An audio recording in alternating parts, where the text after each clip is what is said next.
I'm going to introduce our first speaker. We're very fortunate to have Irene Regini here. Irene Regini was born in Milan in 1993, studied classical philology at Scuola Normale Superiore with a master's thesis on Latin translation of Greek works in the Italian Renaissance. In 2019, I feel like it was longer, but maybe that's just the time dilation of the last few years. She founded Satura Link. I started the podcast in 2017, and then I started to teach actually 2 years later. Excellent. And now well-known, I think, well-known to many people for your podcast, but also your other educational resources, particularly videos, and your interest in the pedagogy of languages, and particularly Latin. So I'm going to make you a co-host so you can share your screen and hand over to Irene. Yes. Okay, I think it's showing. Yes, you can see it. Yes. Okay. Bene, first, thank you, Patrologist, for inviting me. I won't even try to pronounce your name. However, thank you. I'm really glad to be here. And first, I want to say that English, of course, is not my mother tongue, so I'm quite self-conscious about my English. I'll try to do my best, but please forgive me for any mistakes that I'm sure I'll be making. And also forgive me if I'm going to disconnect soon after my speech, but here in Italy is night and I need to go to bed and take care of my daughters. So the title of my presentation is Per Aures, Doctrina, Latin podcasts and their use in education. First, I think that many of you already know who I am, and I also see that many of my students are in the chat. I see Sharon, Elena, and many others. Just a quick presentation to tell you what I'm doing online and why I'm here tonight. Well, my night. First, I produce a Latin podcast since 2017, I think, which is called Satura Lanx, and more about this later though. Then I have a YouTube channel also called Satura Lanx, where I publish a new video weekly about the Latin language. So you'll find explanations of idioms. You'll find tiered readings and my explanation of text. You'll find motivational videos and also something more fun. Then I've got a newsletter, which is the only thing in Latin I publish about the Latin language itself, and it's an inspirational newsletter to compel beginners to keep learning. And of course, I'm also on social media like Facebook, Twitter, and Telegram. I also have an Instagram account. However, I've been kicked out from Instagram and I'm not able to recover my account. So I'm not on Instagram for now. And apart from this, I make a living by selling online courses, which provide a core of video pre-recorded lessons and my support, which is usually group support, and it's made live. My beginner's course is called Gustatio Linguae Latinae, and I know that there are some students here, and my advanced one is Your Perfect Latin Curriculum, which I created this course to help people bring their skills, their Latin skills, from passive to active, because many people know Latin in a passive way, but want to start speaking and reading more fluently. So that's what I'm doing. Today, I'll be talking about podcasts. I'm a serial podcast consumer myself and also a serial producer. And today I want to try to convince you that using podcasts in our classroom, either virtual or offline classroom, is a good idea. So we'll be talking about listening. Sorry, but my slides are in Latin. I often mix up the languages. However, I'll speak in English. However, cursum in momenti sit auditio, so why listening is so important in the Latin teaching and learning, how we can use podcasts in the classroom, which are the podcasts we can listen to in Latin today, because I think there are so many that maybe they're not all known. Then I'll give some tips to use the podcast effectively, and then there will be time for a Q&A. First, about listening, auditio, audire. Auditio omnium facultatum est regina, the queen of the skills. We know that in learning languages, there are 4 main skills we need to train: listening, speaking, writing, and reading. In Latin, though, I believe that listening is somehow more important than the others. Why? For 2 reasons. Well, for one reason, which is split in 2 parts, because we sometimes we forget about this, but Latin, the Romans, the Roman culture was an oral one. First, kids in schools would listen to the teacher, recitantes, reading out loud the text. Because paper was so expensive and so difficult to find, they would rely on listening more than reading. And if you think about this, even Roman writers wouldn't usually write their work. They would dictate them to the scribes, dictare, non? So for the Romans too, listening was the means through which they got to know text that we know as written texts. And why is listening to Latin so useful in the context of course, of teaching? I listed some motivations, and maybe you will find other reasons, and if you want, you are free to write them in the chat. First, while listening to Latin podcasts, we or our students can train their listening comprehension and also get used to the different ways of pronouncing Latin. You know that there is the reconstructed pronunciation, the ecclesiastical one, but also all the other, let's say, vernacular, different way of pronouncing Latin. And with Latin podcast, and we'll see a list later, you can get exposed to Italian Latin, to English Latin, to French Latin. And that's quite interesting for students. Then students will feel that Latin is a living tongue, not a dead one, a living language. Why? It's a language because it's a means of communication among human beings. And it's living because there are people nowadays that produce content in Latin, written and conversations too. Then there is such a variety of Latin podcasts that students will be able to listen to what's compelling for them. Podcasts range from podcasts about food or Roman life or text.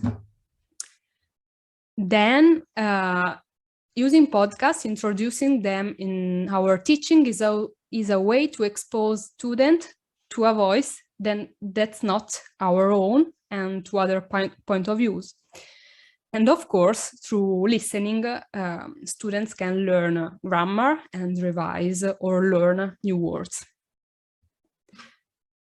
I thought about the 4 skills in language learning, and listening and reading are somehow intrinsically more passive in nature. However, there are ways to make listening more active. And now I ask you, in your opinion, which are some ways we can leverage podcasts to make listening an active skills? How can we ask our students to listen actively instead of just listening to podcasts? Have you got any ideas? You can write in the chat if you want. Maybe you already do it.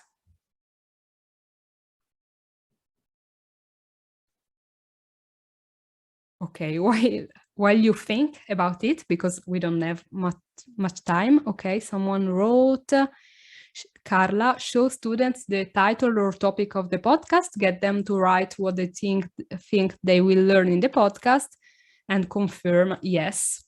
Listening with a goal in mind. Yes. Shadowing. Okay. This is great advice. Ask students to summarize. Yes, of course. These are, of course, great ideas, and we can come up with as many as we want. I try to make a list of some of them. So, of course, we can offer podcasts to listen to our students, but we can also modify the speed so they can get to listen to slow or fast Latin. We can ask them to shadow, as Meletos wrote. We can ask them to write down, to transcript the words, and maybe to correct themselves or to correct another student's script. Of course, we can test them, their comprehension, by asking questions or making quizzes or the kind of exercise you want. We can ask them to summarize, either speaking or writing. We can ask them to rephrase the podcast, the subject of the podcast, and we can also propose them to make their own podcast. This could be fun for them. They could interview each other, and maybe this podcast will be for sharing, maybe not. That's not the point. The point is they will have fun. We can stop the podcast and ask them to fill in the blank or complete the sentence. And if the podcast requires or elicits an answer, we can ask them to record or write their own answer to the podcast. And now, because there is really a treasure of podcasts that are only waiting to be listened and offered to our students, I thought it's useful to put them all in one place for you, so that you can decide which one to listen to. I tried to make a list starting from the most simple podcast and going in order of difficulty. And maybe the most simple is Quides 2.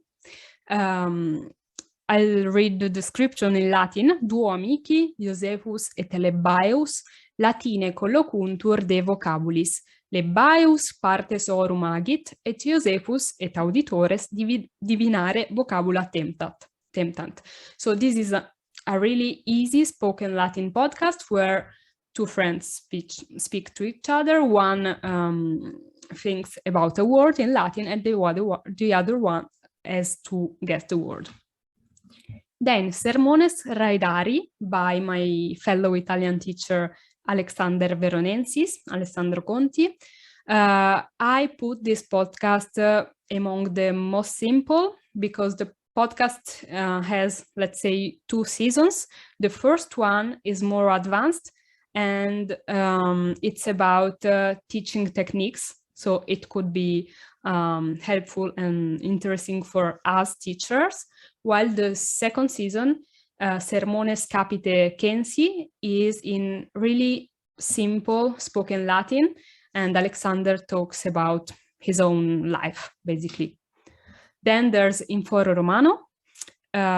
This podcast is in an interview podcast, and the hosts are Due Amicae, One is Anna from Spain, and the other is Lida from the Czech Republic. They chat about anything in Latin. The pace is quite slow and it's not so complicated, so quite understandable by beginners. Latinitas Animi Causa by our Andrew, Ilsa and Clara. This is a great podcast too, about anything, and they chat in Latin and sometimes in Greek, in ancient Greek too, I think. Then there's the famous Quomodo Dicitur by Justin, Augustus and Catherine. I think this podcast is not published, is not, I don't see new episodes coming. I don't know if they're taking a pause or the podcast is over. However, you have plenty of episodes to listen to. It's quite fun. It's like listening to a show. So this is quite fun to listen to. And Catherine, the one who was an host in the Quomodo Dicitur podcast, now has another podcast, Secunda Mensa, with Timothy. And this is interesting because this is a podcast about food. They chat about food in Latin. Sometimes they also have hosts they interview. There's the great Daniel Pettersson, who used to publish Latinitium, so short podcasts, actually taken from his videos, I think, where he explained idioms or talked about the Latin literature. Then there's Litterae Christianae, and this is quite an interesting podcast because this is the only one in the ecclesiastical pronunciation so far, published by Mateus, who was a priest, a Brazilian priest, and he talks about Christian literature. So sometimes he reads a passage from Augustine or the Confessiones, yes, and other church fathers, and explains them in Latin. This is beautiful and helpful because usually, as you know, you patrologists, in schools we don't have the chance to read Christian texts for many reasons, included the lack of time. Then there's Nunti Latini, which is not being published yet. It's stopped. However, it was like an ephemeris newspaper about the news of every day. The format is interesting. However, they stopped making it. Then there's the podcast by Scorpio Martianus. This has stopped too, I think. It was an interview format, and the language was quite advanced. Then this is interesting too because it's not strictly about Latin literature, but it's about epidemiology. So this is issued by Matthew Jay, a British scholar who actually studies epidemiology and talks about that in Latin. So for the science-loving students, this is a great choice. And Philologia Perennis by Patricius Owens and Thomas Keeline, who are incredible Latin speakers. So this is really perhaps the most correct, the most advanced in terms of elegance of speech and correctness. And my own podcast, Satura Langs.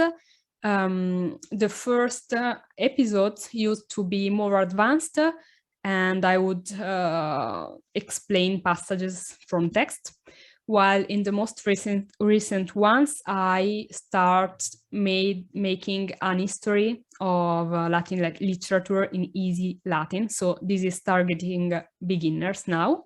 And I'm also working on a new podcast, which is you will already find the trailer. So if you want to subscribe to the podcast, it's called Rara Avis. And this will be targeting advanced students, and I'll be interviewing people who made res egregias, so notable things in the field of Latin. So I'll be interviewing school founders, Latin circle founders, book writers. It will be interesting, and I think such a podcast is still lacking. Now, very quickly, some tips if some of you want to start a podcast, because first, how and where do you listen to podcasts? Through your phone, you probably have a built-in app for podcast listening. If not, you can use one of these apps. And if you want to start a podcast, it's really easy. So this is how it works. The podcaster records the episode. I suggest using Audacity, which is free and really easy to use. Then you put the episode in an host, which publishes the episode in almost any directory you can think of. And some hosting services are this one. I personally use Anchor, which is free. Many are free, actually. Some use Podomatic, some Libsyn. However, you have a vast choice. You can Google hosting services for podcasts and just find them easily. That's all. So I hope I managed to convince you to use a podcast. And now, if you have any questions, we have the time to answer. Gracias. Ita, Gregory. Oh no, I was clapping for you. Okay, sorry. But it looked like a hand. But thank you so much for this extra. I had no idea actually that there was that many out there. You know, I've listened to a few of them, but do you have ones that are like your personal favorite? Maybe that I used to like Quomodo Dicitur a lot because I listen to podcasts while I'm jogging, and I looked for something light-hearted and fun. And I also liked Sermones Raidari by Alexander because it was about teaching, actually. Carla, are you able to? Hey, yes, I'm super interested in this. It's like what I find is, as a teacher, I like to incorporate activities in like a sequence of activities where it's the same thing being discussed, but in different formats, like the student encounter the same kind of information in different ways. Are there any ways that you have used podcasts in combination with written, like reading tasks or other kinds of tasks? I don't know if I get your question right. However, I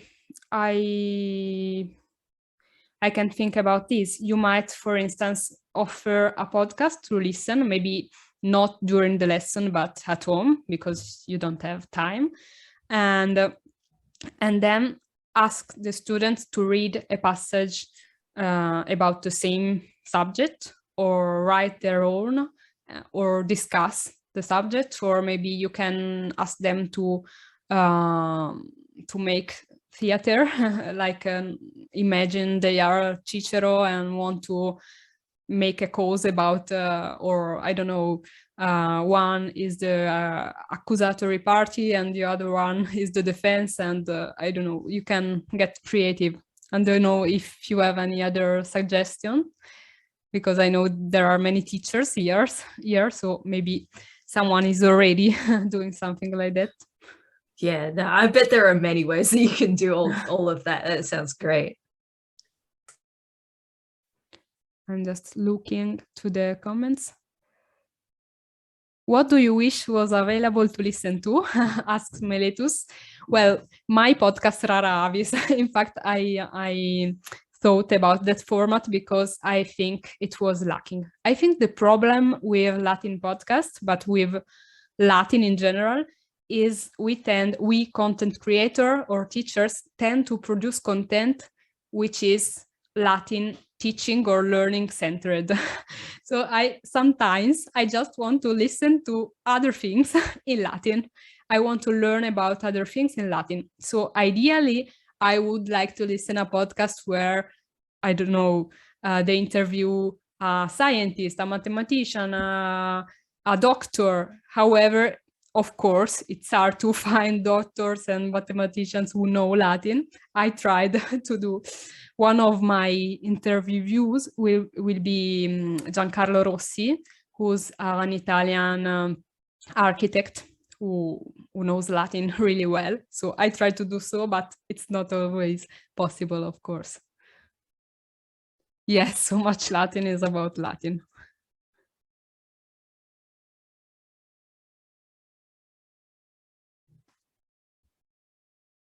I think that's why Matthew Jay's podcast is so interesting in some ways. Yeah. Even if you're not interested in epidemiology, the fact that it exists is exciting.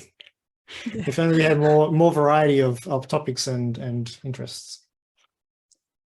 Yes. Jan Hayden wrote, we build YouTube-based podcasts into Edpuzzle and embed questions for them along the way. This looks interesting.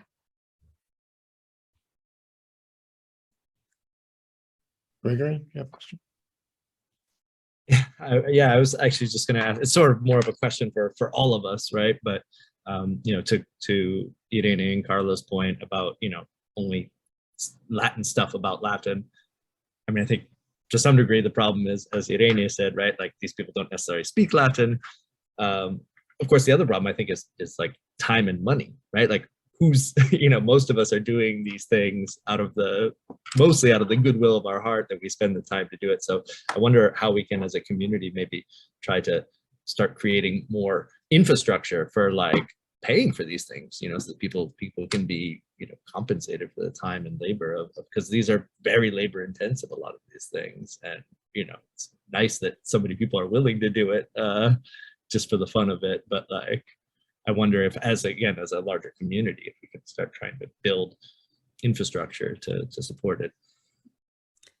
Yes, honestly, I think that the interview podcast is good for that because you can be paid, let's say, in terms of visibility. So, for instance, if I invite Carla, she will expose myself to her audience. So this is, of course, this works only for teachers who are also content creators. And I know that in Italy, it's not common yet. However, I know that there exists a way to make paying podcasts. So subscriptions built into podcast. So this might be an idea. Or also connect Patreon and podcasts.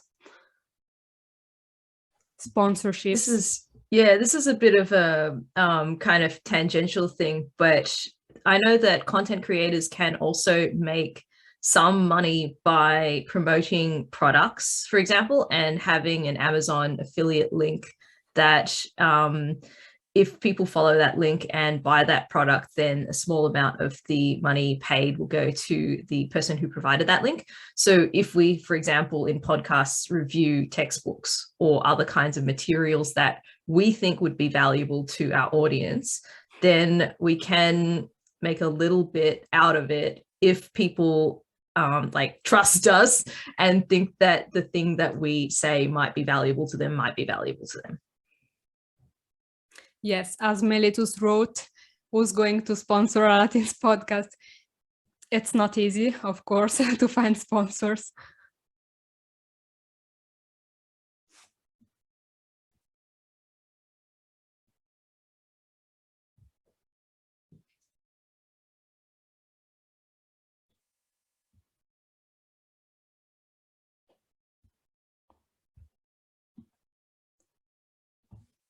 Well, I don't think we have any more questions, and we're just about out of time for you today. Thank you very much for joining us, and yeah, especially late at night. It's been a real pleasure to have you with us and to share your knowledge and your wisdom, particularly about Latin podcasts and how to use them in teaching. Thank you very much. Gracias, Bobis.